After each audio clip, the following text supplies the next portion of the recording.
विरोधकांच्या यांना नुसत्या पोस्ट करत राहायचं. होय. बरोबर आहे भाऊ. आमच्या नेत्याबद्दल आणि आमच्या पक्षाबद्दल पोस्ट करताना ना 100 वेळा विचार करायचा, कळलं का?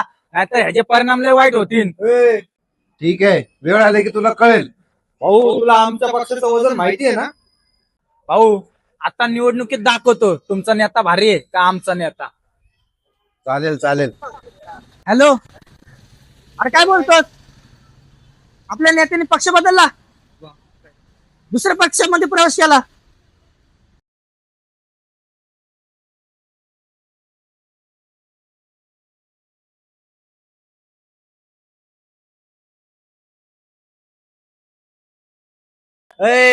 आता कुठल्या पक्षाचा झेंडा हातात घेणार, आमचा का तुमच्या? आपलं मान खाली. खरं बोलताय मित्रांनो तुम्ही.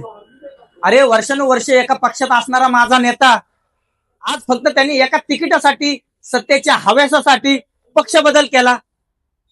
अरे कालपर्यंत ज्या पक्षासाठी, ज्या नेत्यासाठी मी तुमच्याशी भांडलो आणि आज तोच नेता तुमच्या पक्षात सामील झाला.